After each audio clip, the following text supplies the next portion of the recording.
Every night, lying right beside him, I felt this crushing weight. It wasn't the shame of cheating on him. No, that wasn't it. It was this deep, soul-wrenching guilt for having wasted so much of my own precious time. That was the message my wife sent her lover. I found it when I discovered the secret phone, hidden deep in her car, and everything I read on it just shattered me into 1,000 pieces. I had taken my wife's car, Adriana's car, in to get a simple oil change. My mechanic, Roberto, a man I genuinely trusted with my life, pulled me aside into his little cluttered office. "Lock the door," he whispered, his voice trembling like a leaf. "I need to show you something, Matthias. But I'm warning you, you can't go home after seeing this." "What in the world did you find, Roberto?" I asked, my blood suddenly cold. "This," he replied, pointing to something tucked away under the spare tire. After he showed it to me, I emptied every penny from our bank account and just vanished. I'm Matthias. I'm 34 years old, and until 3 horrifying weeks ago, my life was nothing but perfectly ordinary. I was just an accountant at a modest firm. My wife, Adriana, was a nurse at the municipal hospital, and we lived in a modest, but truly comfortable house outside the city. We'd been married for 7 years, together for 11. I truly thought we knew each other completely. God, how profoundly wrong I was. It all started on a Tuesday morning, a day that now feels cursed. Adriana mentioned over breakfast that her car was making a strange noise. "It probably just needs an oil change," I told her, trying to sound normal as I spread jam on my toast. "Let me take it to Roberto's shop this afternoon. You know he always gives me a great price." Roberto Sandoval had been our neighborhood mechanic for 15 years. He was an honest, straight-talking man, the kind who lays the brutal truth on you even if it hurts. I had known him since I bought my very first used car. Honestly, I trusted him more than any flashy downtown dealership. "Are you sure?" Adriana asked.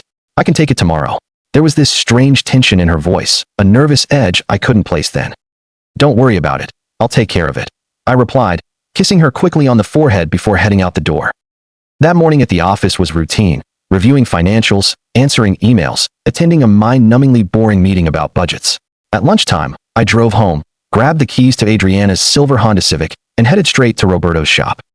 The place was on a noisy, greasy corner, the worn sign reading, Sandoval Mechanics. On his service since 2009. The heavy smell of oil and metal slammed into me as I parked. Roberto was completely under a truck, just his legs visible. "Roberto, I'm bringing Adriana's car for the oil change," I shouted over the whine of pneumatic tools. He rolled out on his creeper, wiping his greasy hands on an equally greasy rag. "Matthias, my friend, leave it here. It'll be ready in an hour." "Perfect. I'll be back later," I said, dropping the keys into his hand. I drove back to the office, finished my reports, and around 5 o'clock in the afternoon, I returned to the shop. The sun was beginning its slow descent, painting the sky in violent streaks of orange and violet. When I pulled up, the Civic was parked outside, looking innocently ready. But Roberto wasn't at his usual bay. I spotted him through the small, dirty glass of his office, sitting hunched at his desk, his head in his hands. Something about his posture completely unsettled me. I tapped on the door. He looked up, and the expression on his face instantly froze my blood. It wasn't his usual warm, friendly look. It was the look of a man who'd just witnessed something horrific. "Matthias," he said, his voice barely a whisper. "Come in. Lock the door." My heart instantly started pounding like a drum. "What's wrong? Is the car severely damaged?" "It's not the car," he replied, slowly standing up. His hands were visibly shaking. "It's what I found inside." "What did you find, Roberto? You're absolutely terrifying me now." He took a huge, ragged breath, like someone bracing to deliver truly terrible news. "When I was checking the brakes, I noticed the spare tire looked misplaced. I thought maybe someone had used it and hadn't put it back correctly. So, I opened the rear compartment to check." He paused, his eyes desperately avoiding mine, and I pushed him, needing him to speak. There was a box under the tire, just a shoe box. At first, I thought it was tools or something, but when I moved it, I heard something rattle inside. My mouth instantly went dry. "What was in the box, Roberto?" Roberto walked over to a metal filing cabinet in the corner of his tiny office. He pulled out a worn, bright orange Nike shoe box and placed it heavily on the desk between us. "You need to see this, but I'm giving you fair warning, friend. After you see it, you can't pretend you don't know. You can't go back home and act like everything is normal." My hands were shaking uncontrollably as I reached for the box. I opened it so slowly. Inside was a cell phone. It wasn't the expensive iPhone I'd given Adriana for her birthday. It was a cheap, disposable phone, the kind you buy without any identification. A secret phone. Next to the phone was a small manila envelope. I tore it open. Inside were photographs. Dozens of them. Adriana with a man I didn't recognize immediately, kissing, hugging, in expensive restaurants, in a cheap hotel room. Then it hit me. I recognized him. It was Daniel Fuentes, the administrator of the hospital where Adriana worked. I'd met him at the hospital's end-of-year party 2 years ago. An arrogant guy, the type who uses too much hair gel and talks loudly just to ensure everyone hears his voice. But there was more. Hotel receipts dated on days Adriana had sworn she had double shifts. Printed messages. Conversations where they planned meetups. Where they said sickening things that should only ever be said between husband and wife. One particular message pierced me like a knife through the heart. I can't wait for your marriage to end. Matthias is so boring. With you, I feel alive. I felt the whole floor move sickeningly under my feet. Roberto grabbed my arm, steadying me. Sit down, friend. Just breathe. How long? I mumbled, the words catching in my throat. How long has this been going on, Roberto? I checked the dates on the receipts. The oldest was from 1.5 years ago. 1.5 years of pure, cold betrayal. 1.5 years of calculated lies. 1.5 years living with a complete stranger who was expertly pretending to be my wife. Why would she keep this in the car? I asked, more to myself than to him. Probably so you wouldn't find it at home, he answered, his voice rough. The car was her private space. You'd never check it. He was right. I would never have checked her car. Why would I? I trusted her completely. I carefully took the secret phone out of the box. It still had a charge. I turned it on. No password. Inside were recent messages with Daniel. The last one was from just last night. Tomorrow at the usual motel. 3 p.m. Matthias will be at work as always. Tomorrow. Today. Right this very moment. While I was sitting here discovering her gut-wrenching betrayal, she was probably with him. Something inside me snapped. It wasn't a violent explosion. It was this cold, calculated, and terrifyingly icy clarity I'd never experienced before. Roberto, I said, the calmness in my voice shocking even me. Do you have a bag I can put all this in? He handed me a plastic bag. I systematically put the phone, the photographs, the receipts, the entire poisonous contents of that box, inside. What are you going to do? Roberto asked, his eyes wide with concern. Something I should have done a long time ago, I replied. Stop being the fool. I walked out of that office with the bag clutched tightly in my hand.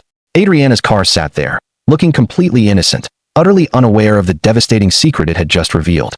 I left it parked. Roberto could have it, for all I cared. I walked 2 blocks to an ATM. I took out my debit card for the joint account I shared with Adriana. It was the account where I put my salary and she put hers, an account with $48,000 saved over years of us working side by side. I entered the maximum amount the machine would allow me to withdraw per day, $5,000. Then I called the bank from my cell phone. I need to make an urgent transfer, I said to the person who answered. From which account, sir? From the joint account with my wife. I want to transfer everything to my personal account. Yes, I understand it requires identity verification, and I have all the necessary information. It's my money too. After 20 excruciating minutes of security verifications, $43,000 was transferred to an account that only I controlled. Then I called my cousin Javier, who worked in real estate. Javier, I need the biggest, most urgent favor of my life. I want to sell my share of the house today. Do you know a cash buyer? Are you insane? What in God's name happened? I'll explain later. Can you help me or not? Just wait. Let me make some calls. While I waited, I went into a small coffee shop. I ordered a black coffee and retreated to a quiet corner. I took my laptop out of the backpack I always carried to work. I opened our bank accounts. I immediately canceled the additional credit cards Adriana had in my name. I changed all the passwords. I removed her access to everything. Then I opened my email and wrote a short, sharp message to my lawyer, Rodrigo Maldonado, a college friend who now specialized in the ugliest divorces. Rodrigo, I need you to prepare divorce papers immediately. I have undeniable evidence of infidelity. He called me back in 5 minutes flat. Seriously, Matthias? Adriana? How much time do you really need? Give me 2 days to prepare everything. But Matthias, you need to think this over. Divorce isn't something to rush. I have already thought it over, I said, my voice ice cold. Prepare the papers. He sighed. Okay, I'll have them ready by tomorrow. With the evidence you have, we can push for a very favorable division of assets. She committed adultery. In this state, that still counts. I don't want her things. I just want out of this clean. Matthias, she cheated on you for 1.5 years. You have every right to fight her. I don't want anything from her. I just want it to be over, completely. At 9 o'clock in the morning, I got a call from an unknown number. I answered purely out of curiosity. Matthias. It was Daniel Fuentes' slick voice. My blood boiled, but I forced my voice to stay calm. Who is this speaking? Daniel, from the hospital. Adriana's friend. Ah, the administrator. What is it you need, Daniel? Look, I know things are tense right now, but Adriana is really upset. Maybe you could talk to her. Clear things up. Clear up what exactly? I asked, my voice dangerously flat. The part where she's been sleeping with you for 1.5 years, or the part where you planned your future together? Which part needs clarification? Awkward, agonizing silence. Look, I didn't mean to hurt anyone. You know what's the most pathetic thing about you, Daniel? You didn't even have the courage to call me yourself. You let Adriana keep everything hidden like a gutless coward. And now that she's been caught, you come begging me to forgive her. Where's your courage now? It's not like that, listen. You listen carefully, I cut him off. Stay out of my life. Stay away from Adriana, too, if you have any decency. Although, judging by the pictures I have, decency isn't exactly your strong suit. Don't call me again. I hung up the phone. My hands were shaking violently with adrenaline. It was the first time I had directly confronted the betrayal, even if it was just over a phone line. My phone rang again. This time it was my mother-in-law, Patricia. I answered, because unlike her daughter, Patricia had always been genuinely good to me. Matthias, what is going on? Adriana came over crying this morning. She says you emptied the accounts and just disappeared. Patricia, with all due respect, there are things Adriana hasn't told you yet. Like what, Matthias? Like she's been cheating on me with her boss for a year and a half. Like she has a secret phone filled with messages where they plan their future together. Like they call me a loser behind my back. Absolute, deafening silence on the other end of the line. Do you have proof of this, Matthias? Photographs, messages, hotel receipts, everything. I could hear her shallow, ragged breathing. Matthias, I didn't know anything about this. I know. That's why I'm telling you. Adriana is your daughter, and I know you'll always support her. I understand that. But you need to know the whole truth before she convinces you that I'm the villain in this story. Can I see the proof? I immediately emailed her scanned copies of some of the photographs and messages. Not the most explicit ones, but certainly enough to prove my point beyond a shadow of a doubt. 5 minutes later, Patricia called back. She was openly weeping. I can't believe my daughter would do this. Matthias, I am so deeply sorry. It's not your fault, Patricia. Is there any chance you two can fix it? Go to couples therapy. Patricia, when a beautiful vase breaks, you can glue it back together, but you will always see the cracks. My marriage isn't just broken, it's dust. There is nothing left to fix. She cried silently for a moment. I understand. If you need anything at all, if I can help you in any way. I just need you to understand that I'm not the bad guy here. I completely understand, Matthias. After hanging up, I felt a deep realization settle in. I wasn't alone. The truth was my shield, and the truth has undeniable power. At 2 o'clock in the afternoon, I arrived at the notary's office. Javier was already there with the buyer, a man in his 50s named Hector Ruiz, a severe-looking real estate investor. Mr. Montoya, he said, shaking my hand firmly. I am sorry about the circumstances surrounding this sale. Me too, I said, but it's necessary. We signed the papers. Hector handed me a certified check for $120,000. At that exact moment, I had access to over $160,000 in liquid assets. That was enough, more than enough, to start over anywhere in the world. When we left, Javier stopped me. Are you absolutely sure about this, cousin? It's your house. Your memories. The memories are garbage when they're built on lies, I said, a bitter taste in my mouth. That house was never a real home. It was just a stage where Adriana played the role of a wife. That night, from my sterile hotel room, I created a new document, a detailed, chronological timeline of Adriana's betrayal based on the hotel receipts and messages. Specific dates, specific places, a complete and undeniable record.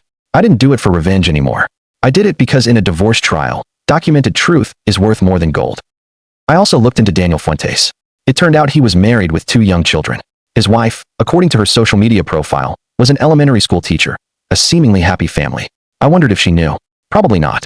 For a brief moment, I considered contacting her, telling her the horrific truth, but I quickly dismissed it. That wasn't my battle to fight. My battle was only with Adriana. The next day, Rodrigo called me.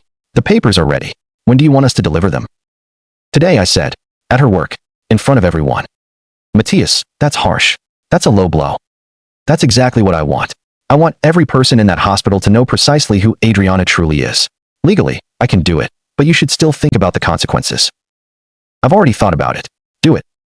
At 3 o'clock in the afternoon, a legal server arrived at the municipal hospital. He asked for Adriana Montoya at the reception desk. They called her over the loudspeaker. According to what the server told me later, Adriana came running, convinced it was some kind of emergency. When he handed her the manila envelope with the divorce papers, her face went from sheer panic to confusion, then to deep, crushing shame when she realized there were dozens of witnesses. What is this? She asked, her voice trembling violently. Legal documents, ma'am. I just need you to sign here, confirming you received them. She signed with visibly shaking hands while nurses and doctors watched from afar, whispering and pointing among themselves. When the server left, Adriana tore open the envelope. Inside, besides the divorce papers, were copies of the photographs. The pictures of her and Daniel in public places, at the hotel, kissing. I was told later that she completely collapsed, crying hysterically, right there in the hospital hallway. Daniel, who was apparently nearby when it happened, rushed to comfort her, but other employees saw him. The shattered pieces of the puzzle instantly clicked into place in their minds. By the end of the day, the entire hospital knew that Adriana had cheated on her husband with the administrator. The rumors flew like wildfire. The scandal was a certainty. That night, I received a text message from an unknown number. It was a photo, Adriana and Daniel being called into the hospital director's office. The message read, "Thought you'd want to know. Divine justice." I didn't reply, but I smiled faintly. Sometimes, revenge doesn't require you to lift a finger. You just have to expose the truth and let the natural, brutal consequences do all the work. 2 days later, Patricia called me again. "Matthias, Adriana was suspended from the hospital. They're investigating whether her relationship with Daniel violated professional conduct policies. She could lose her job. And Daniel? He was suspended too. His wife found out everything. She kicked him out of the house. He's living in a hotel now." The irony was stark and terrible. Daniel was now exactly where I had been. But unlike me, he didn't have $160,000. He didn't have a plan. He only had the complete ruins of everything he had destroyed. "Patricia, it gives me no pleasure to hear that, I promise. I know you're a better person than they deserve, Matthias." I wasn't a better person, I corrected her gently. I was just smarter. I had acted decisively, protected my assets, and documented everything meticulously. While Adriana and Daniel were just beginning to face the devastating consequences of their actions, I was already actively rebuilding my life, and I was only getting started. A week after the divorce papers were served, I moved into a small, furnished apartment in the heart of the city. It was tiny, barely 40 square meters, but it had these large windows that let in tons of sunlight and a decent view of the city's frantic energy. I didn't need much space. I just needed a place that was completely and utterly mine, with no tainted, poisoned memories. Rodrigo called me on a Tuesday morning. "Adriana wants to negotiate," he informed me. "She says she's willing to sign the divorce if you give her half the money you took from the joint account." I actually laughed. I literally laughed out loud. Negotiate? She wants to negotiate after a year and a half of pure, cynical betrayal? It's her legal right, Matthias. Technically, that money belonged to both of you. And technically, fidelity was part of our sacred wedding vows. Rodrigo, tell her she can hire a lawyer and fight it out in court. With the evidence I have, the judge will not be kind to her, not at all. Okay, but there's something else. Adriana filed a counterclaim. She says you defamed her by showing those photographs publicly and completely ruined her reputation. That surprised me. Not because of her staggering audacity. I expected that, but because of the sheer stupidity of the move. Seriously? She's going to sue me for exposing her own betrayal? The photographs are real. The messages are real. The truth is not defamation. Exactly. That's why I'm not worried. But it just shows she's not going to give up easily.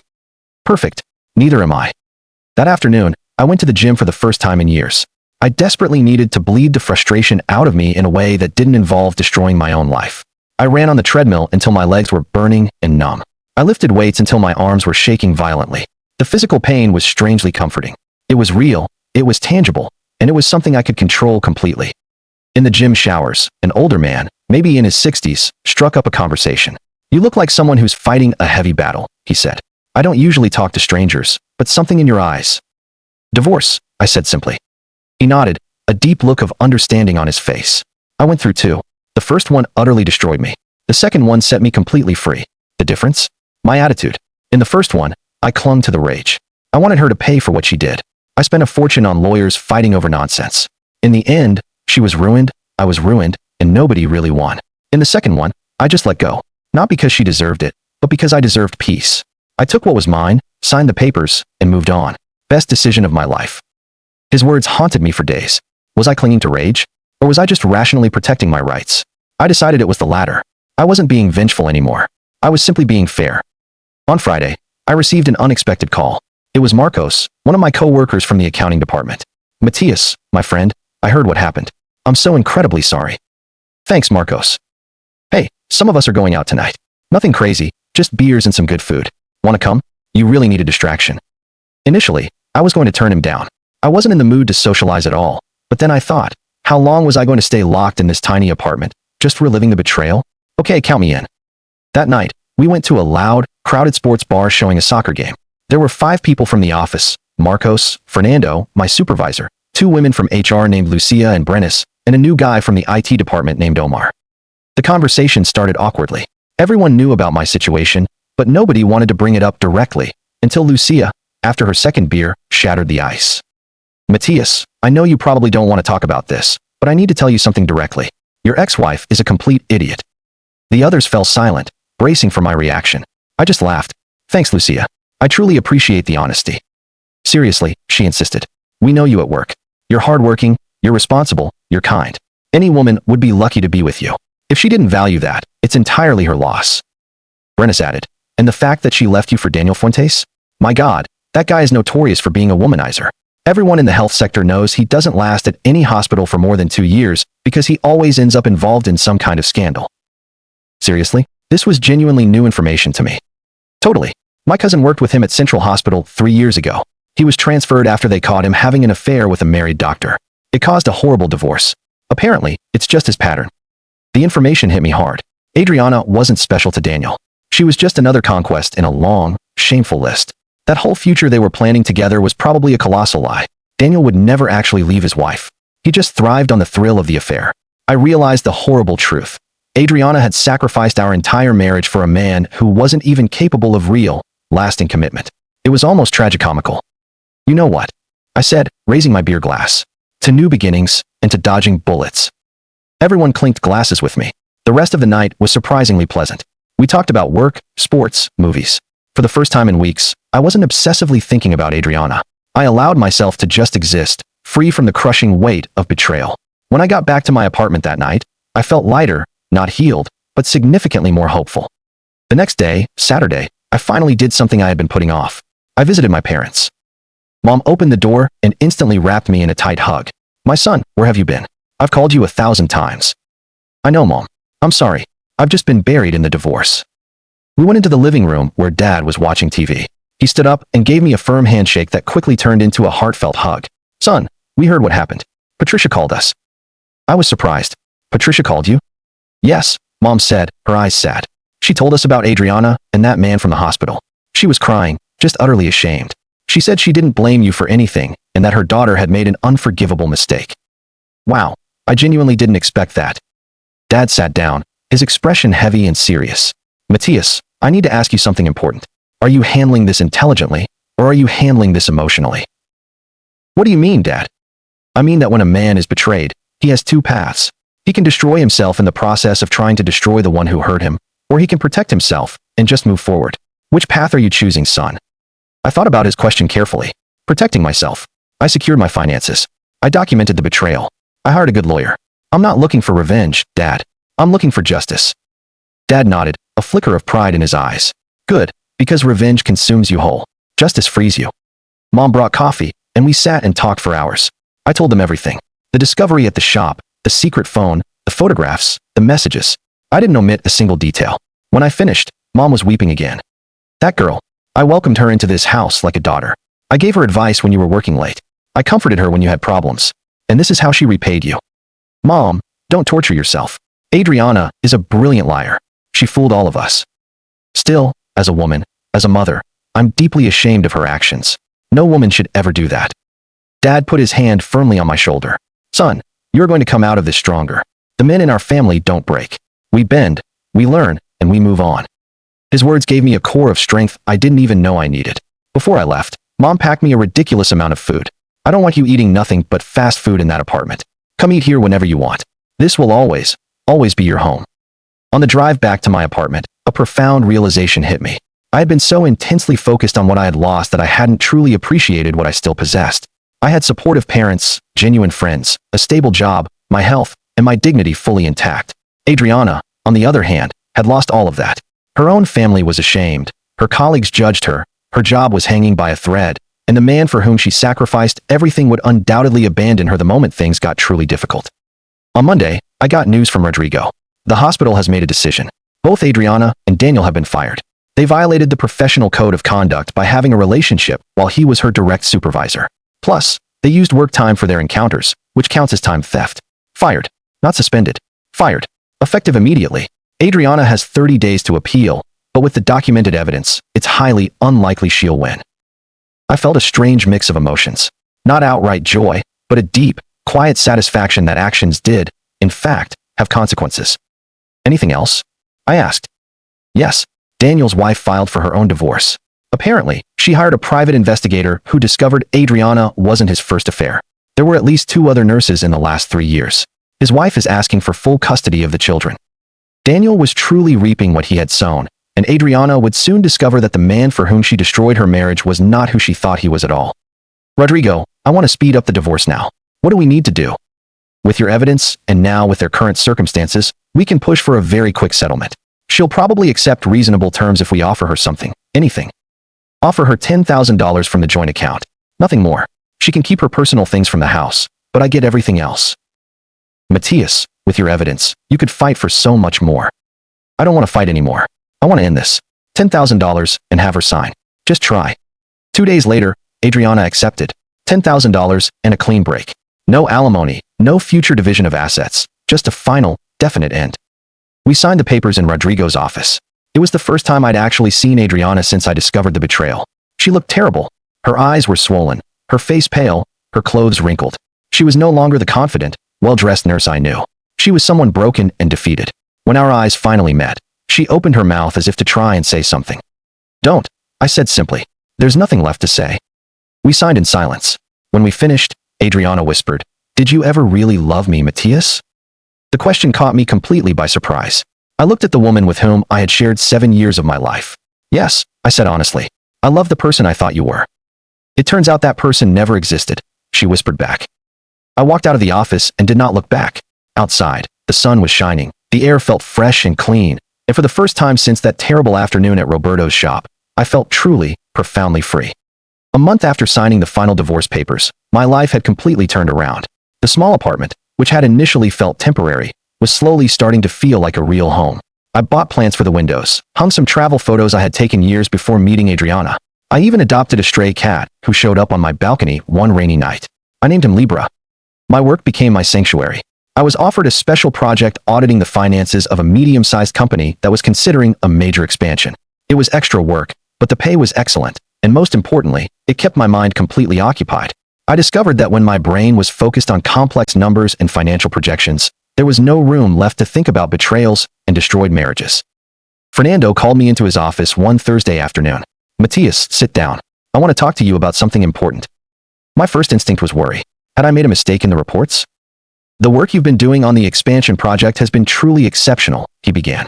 "The clients are so impressed, so much so that they want to offer you a permanent position as their lead accountant. It would mean a 30% salary increase and amazing additional benefits." I was speechless for a moment. Seriously? Completely serious. Of course, it would mean leaving our firm, but honestly, Matthias, this is an opportunity you simply cannot refuse. You have my complete and total blessing. That night, I called my parents to share the incredible news. Mom screamed with excitement. Dad simply said, "I knew something good would eventually come of all this. Life has strange ways of balancing itself out." I accepted the position. My first day at the new company felt like starting completely from scratch, but in the best possible way. No one there knew about my divorce. There were no pitying glances or awkward, painful questions. I was simply Matthias, the new accountant, not Matthias, the betrayed man. My new boss was a woman named Elena Vargas, about 45, a CFO with 2 decades of sharp experience. She was direct, professional, and incredibly demanding, but utterly fair. In our first one-on-one meeting, she said something that really stuck with me. "Matthias, we hire people for talent, but we keep people for character. Fernando told me what you've been through recently. I don't need details, but I want you to know that we value resilience here. The fact that you're here, working hard despite difficult personal circumstances, tells me everything I need to know about your character." It was the first time anyone had seen my divorce not as a tragedy that defined me, but as concrete evidence of my strength. The weeks flew by, then a month, then 2. Every day felt easier than the last, not because I had magically forgotten what had happened, but because I was actively building a new life that didn't depend on erasing the past. One Friday afternoon, while I was checking emails at a quiet coffee shop near my office, someone sat down across from me without asking permission. I looked up. It was Daniel Fuentes. He looked worse than Adriana had the last time I saw her. He had an unkempt beard, deep dark circles under his eyes, and his clothes looked like they'd been slept in for days. "What do you want, Daniel?" I asked, completely devoid of emotion. "To talk. Just 5 minutes, Matthias." "We have nothing to talk about." "Please," he begged, his voice cracking. "Just hear me out." Against every better judgment, I slowly closed my laptop. 3 minutes. He took a huge, shuddering breath, his hands shaking slightly. I lost absolutely everything. My job, my family, my house. My wife has full custody of my kids. I can only see them for 2 hours on Sundays, supervised by my mother-in-law. I'm living at my brother's house, sleeping on his awful couch. And there was zero sympathy in my voice. I need you to understand that I didn't mean to destroy your life. I never, ever wanted things to go this far. That made me laugh, a cold, bitter sound. You didn't mean to, Daniel? You deliberately had an affair with my wife for 1.5 years. You planned a future together. That doesn't happen by accident. That requires conscious, repeated decisions over many, many months. I know, he pleaded. It was selfish and stupid, but I was confused. My marriage wasn't perfect either. Don't give me cheap, disgusting excuses. Your marriage had problems. So your solution was to cheat on your wife instead of divorcing her honestly first? And you simply didn't care about destroying my marriage in the process. He rubbed his face hard with both hands. You're right. I have no excuses. But I need you to know that Adriana and I are completely over. It didn't work. Without the secrecy, without the thrill of the forbidden, there was nothing real left between us. It was a fantasy. And you're telling me this because? Because I needed you to know that it wasn't worth it. Everything we destroyed, all the lives we ruined, and in the end, it meant absolutely nothing. She hates me now, probably as much as you hate me. I don't hate you, Daniel, I said, looking him straight in the eyes. Honestly, hating requires emotional energy that I'm no longer willing to spend on you. You are completely irrelevant to me. Those words seemed to hurt him more deeply than any insult. So what? You just move on like nothing happened. Not like nothing happened. I move on because I learned that holding on to rage only hurts myself. You and Adriana are already receiving your consequences, painfully. I don't need to do anything else. He was silent for a long moment. Then he asked, will you ever be able to forgive us? I thought about it. Does forgiveness mean forgetting or reconciling? Or does it simply mean letting go of the resentment so you can live in peace? I'm working on that. Not for you, but for me. But let me be perfectly clear. Forgiving doesn't mean I want anything to do with you or Adriana ever again in my life. It means I'm choosing not to let your actions define my future. Daniel stood up slowly, a defeated man. I guess that's the most I can hope for. For what it's worth, I hope you find real happiness, Matthias. You deserve it more than I or Adriana ever did. He left without another word.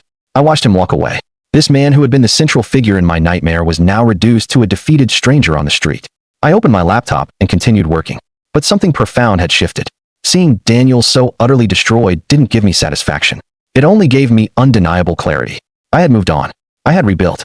I had won, not by destroying them, but by building myself up again. That night in my apartment, Libra was purring loudly on my lap while I read a book. My phone rang. It was an unknown number.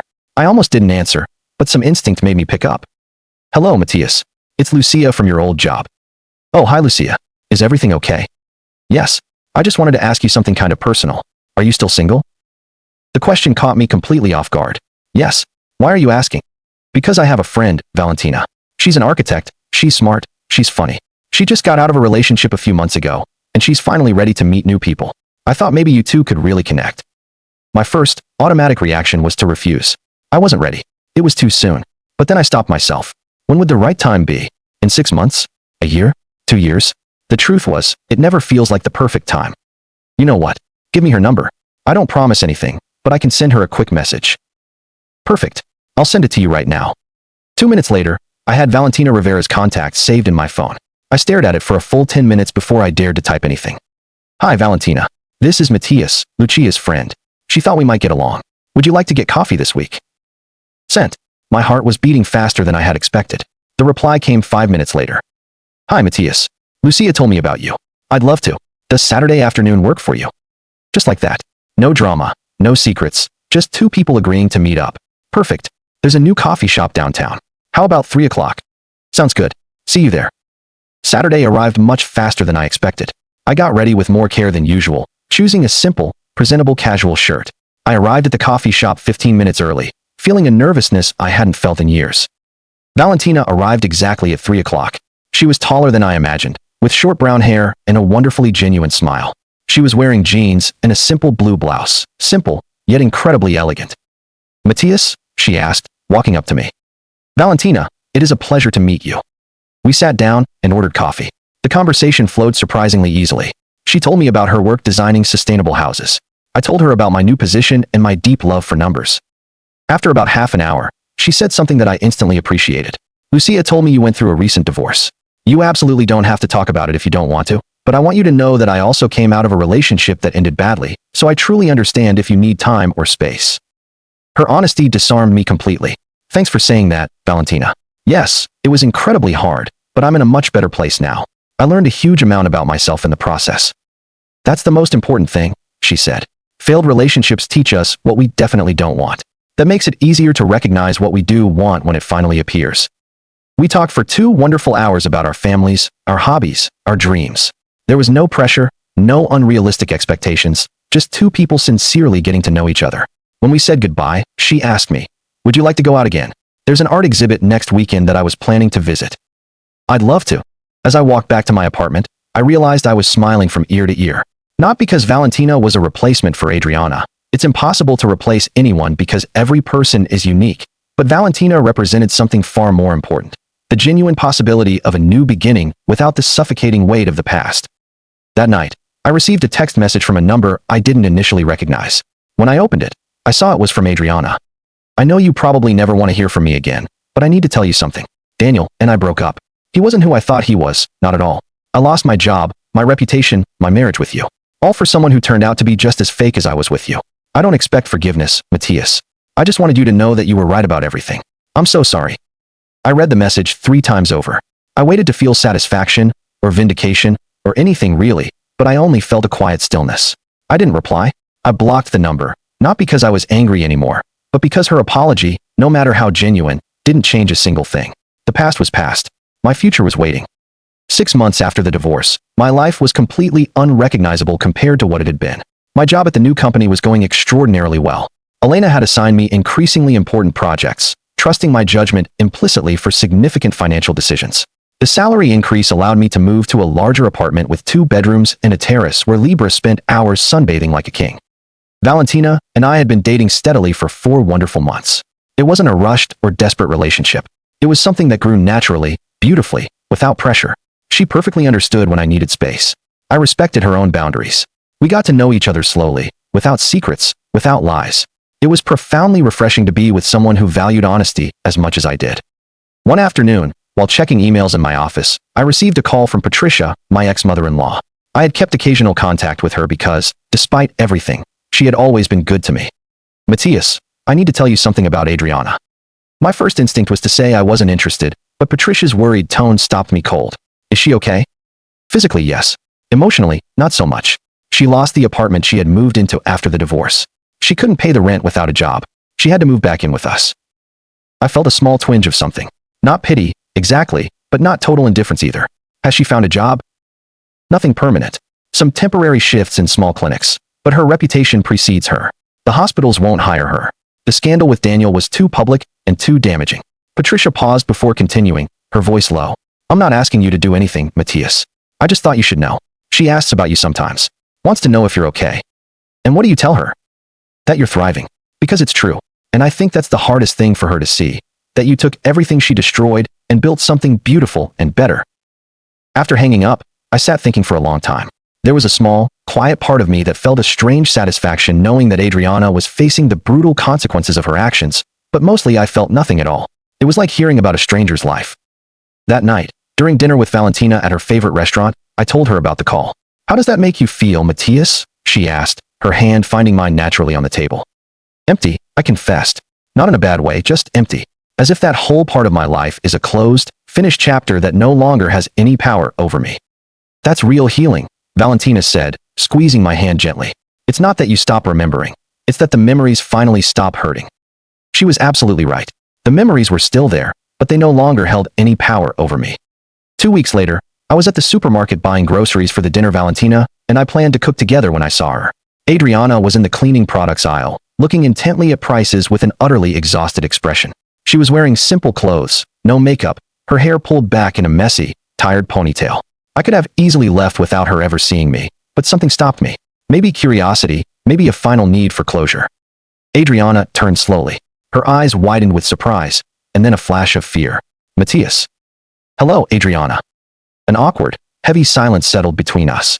The last time we saw each other was at the lawyer's office, signing the papers that officially ended our marriage. "You look good," she finally said, her voice strained. "It looks like things are going well for you." "Yes, they're going well." "I'm glad. Seriously." She seemed sincere, though completely defeated. "Your mom called me a few weeks ago. She told me you're going through a tough time." Her eyes filled with tears, she desperately tried to hold back. I deserve it. It's all karma, I guess. I didn't come here to gloat about your suffering, Adriana. I came because I think we both need real closure, not the kind we signed on paper, the human kind of closure. She quickly wiped her eyes. Why would you be kind to me after everything I did? Because carrying hatred is utterly exhausting. And because I've learned that the best revenge isn't to destroy the one who hurt you, it's to build a life so good, so beautiful, that their betrayal becomes completely irrelevant. Adriana nodded slowly, the truth finally sinking in. You've met someone, haven't you? I can see it in your face. That peace you have. Yes, someone who treats me with the respect I deserved from the very beginning. Good. That's genuinely good. You always deserved better than me. It was the most honest acknowledgement I had ever heard from her in our entire 11 years together. Adriana, I can't say I've completely forgiven what you did, but I can say it no longer defines who I am. I took what I had left after you destroyed our marriage and built something brand new, something infinitely better. That's all the closure I need. Did you ever think about what we could have been if I hadn't ruined everything? No, because living in what ifs is living in the past, and my future is far too promising to waste any time looking back. I gave her one last look, memorizing this moment, not with nostalgia, but with the clear recognition that this person had been an incredibly important part of my life, even though that importance had finally ended. Take care, Adriana. I hope you find your way. You, too, Matthias, although it seems you've already found it. I walked away to the checkout with my groceries. I didn't look back. I didn't need to. That night, as Valentina and I cooked together in my apartment, Libra purring happily at our feet, I realized something truly fundamental. Adriana's betrayal had destroyed me, yes, but that destruction had been tragically necessary. It had eliminated a life built on quicksand and forced me to create a new one based on pure, solid truth. Later, while watching a movie on the couch, Valentina asked, "Are you ever afraid that this will end like your marriage did?" Sometimes, I admitted honestly. But then I remembered that fear can't be allowed to dictate my life. I trust you because you've given me every reason to trust. And if one day that trust is broken, I know I'll survive. I've already done it once. She kissed my cheek softly. I'm not going to hurt you, Matthias, but I appreciate you being honest about your fears. That's much braver than pretending they don't exist. That was the crucial difference. With Adriana, I had pretended everything was perfect while she lived a secret double life. With Valentina, we could openly talk about our insecurities, our fears, our doubts. Honesty wasn't a threat to us. It was our foundation. The divorce had been officially over for months. But that night at the supermarket, seeing Adriana for who she really was, instead of the villain in my long, painful narrative, was when I truly closed that chapter forever. Not with hatred, not with a desire for revenge, just with the quiet acknowledgement that some people come into our lives only to teach us what we don't want, to show us what we're really made of when we're completely broken. And I discovered I was made of something far stronger than I ever thought possible. A full year had passed since that dreadful afternoon at Roberto's shop when my world imploded. Now, standing on the terrace of my new apartment on a calm Saturday afternoon, I watched the city as the sun began to set.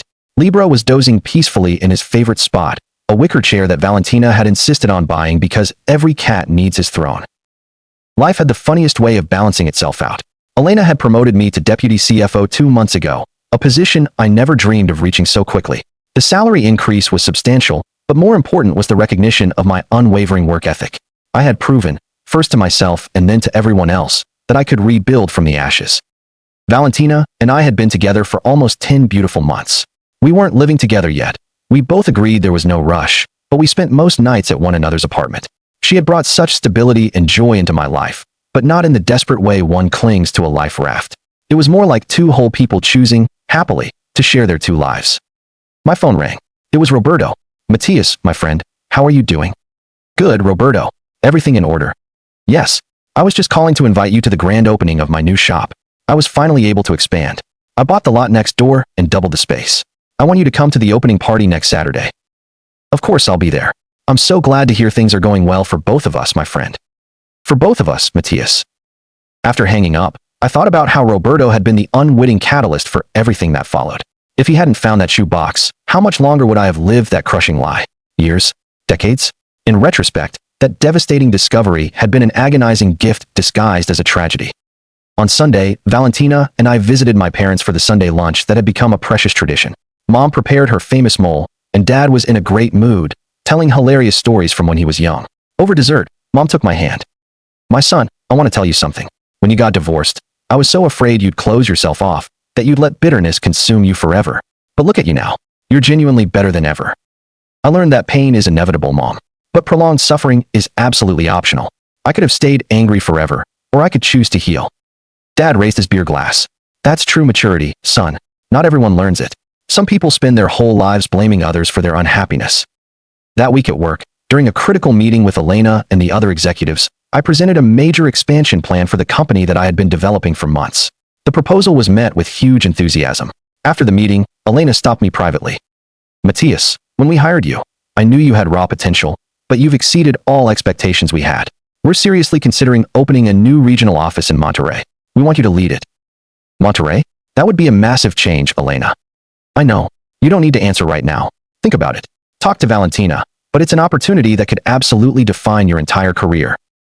That night, I talked to Valentina about the incredible offer. I expected her to worry about the distance or the life change, but her reaction utterly surprised me. You know what's funny? She said, her eyes twinkling mischievously. I just received an offer to lead a sustainable development project in Monterrey.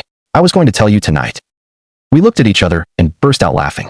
The synchronicity was almost comical, too perfect to be true. What are the chances? I asked, shaking my head. Maybe the universe is actually telling us something, Matthias. Or maybe it's just a crazy coincidence. Either way, do you want to explore Monterrey together this weekend? See if we like the city.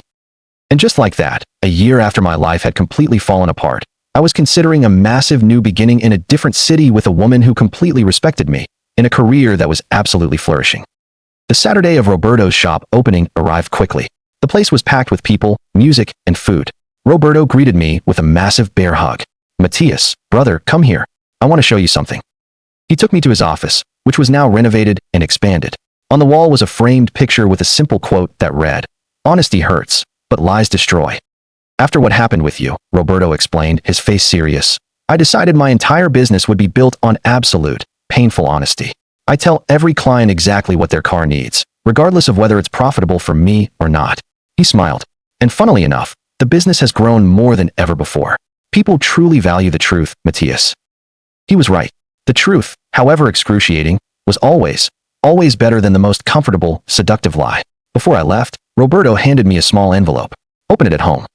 That night, in my apartment with Valentina by my side, I opened the envelope. Inside was a single photograph. It was a picture of that orange Nike shoe box, the one that had contained all the vile evidence of Adriana's betrayal. Under the photo, Roberto had written, "This was the moment that changed your life. Keep it as a reminder that sometimes the absolute worst things that happen to us are merely doors to the absolute best things." Valentina saw the photo and hugged me tight. Are you going to keep it, Matthias? I thought for a moment, weighing the past against the present.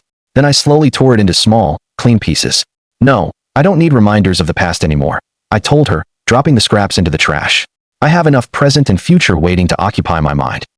2 weeks later, Valentina and I made the final decision. We would move to Monterrey together. It was a massive leap of faith, but one we were both wholeheartedly ready to take. The day I emptied my apartment, leaving behind the city where I had built and lost a marriage, where I had hit rock bottom and then finally, painstakingly rebuilt myself, I felt a confusing mix of emotions. Not sadness, but a kind of nostalgic gratitude for the experience. As I drove toward Monterrey, Valentina asleep peacefully in the passenger seat and Libra purring in his carrier in the back seat, I reflected on the year that had passed. Adriana taught me exactly what I didn't want in a relationship. Daniel taught me that cowards will always find excuses for their deep cowardice. But I also learned lessons that were infinitely more valuable, that I am stronger than I ever thought, that honesty is the essential foundation of everything real, that pain is always temporary, but the character you forge through that pain is permanent. In Monterrey, a new apartment awaited us. New jobs, a new life. But most importantly, I was a new person. Not because I had forgotten the past, but because I had learned every lesson from it without allowing it to ever define me again. Months later, I received one final message from Patricia. Adriana had met someone, a decent divorced man with children, someone who knew her story and was willing to give her a chance. She was working at a small clinic, slowly rebuilding her shattered reputation. I felt no jealousy, no resentment, only a quiet, genuine hope that she had finally learned her lessons, just as I had learned mine. Life went on. Valentina and I thrived in Monterrey. We eventually got engaged. Then we got married in a small, beautiful ceremony with just our closest families. Roberto even flew out and gave a deeply moving speech that made everyone laugh and cry. Matthias, he said, raising his glass high. I found a box of secrets in a car almost 2 years ago. Inside were lies and betrayal, but what came out of it was something much more valuable. A man who learned that his worth doesn't depend on who loves him, but on how fiercely he loves himself. Years later, when people ask me about my first marriage, I answer them honestly. It was painful. It was betrayal. It destroyed me temporarily, but it also taught me, brutally, to build something far better on the ruins. Because in the end, the secret I found under that spare tire didn't just reveal a betrayal. It revealed an opportunity. The opportunity to finally become the honest, whole version of myself I was always meant to be. And that opportunity was worth every single tear, every sleepless night, every moment of agonizing pain. It was absolutely worth everything. If Matthias's dramatic and financially calculated exit achieved justice, was the collateral damage inflicted on his mother-in-law, his colleagues, and Daniel's innocent family a necessary part of his healing, or did his actions ultimately make him a better man than his betrayers? Thanks for watching, and don't forget to subscribe to the channel and leave a like. Share your thoughts about this story in the comments.